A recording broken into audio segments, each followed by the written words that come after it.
All right, Congressman Mike Quigley was at President Biden's inauguration this morning as well. Let's bring Tia Ewing back in Studio 32 about this historic ceremony today. Tia?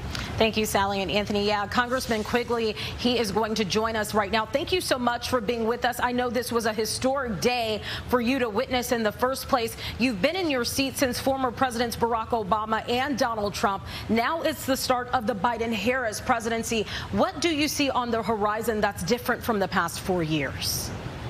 Look, it's a policy of re-engagement. Obviously, we think about that with our allies, and I don't know that any of our NATO allies counted on us in the last 4 years. That's going to change. We're going to start getting involved with the rest of the world. You can't lead by leaving. I think the Paris Accord is just part of that. But the other thing I think that was struck today, sort of a re-engagement with who we are as a people, and was an olive branch. A notion toward unity, not the politics of division.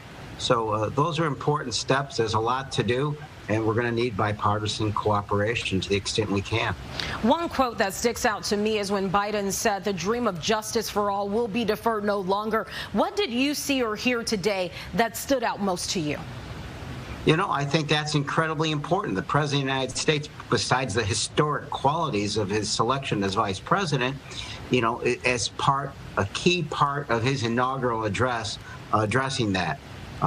Look, Lincoln spoke from the same steps and talked about that such a long time ago, but we still have so far to go. So for the President of the United States to, I think, dramatically alter the course of the last 4 years and talk about unity and working against hatred, I was happy to be there. Congressman Quigley, I know you voted for the impeachment of Trump for a second time. The impeachment hearings continue, but the extremists, they're not on vacation. The racists aren't on lunch break. What needs to happen now for the country to move in the right direction and unify both parties?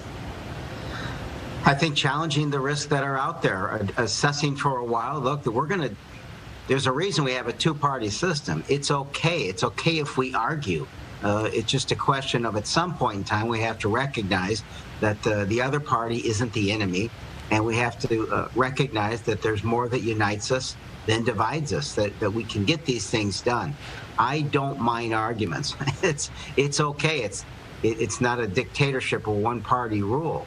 That's okay. But what I think the president was talking about was a unity and final purpose of what needs to be accomplished, and that's what we've signed up for. All right, Congressman Quigley, thank you so much for being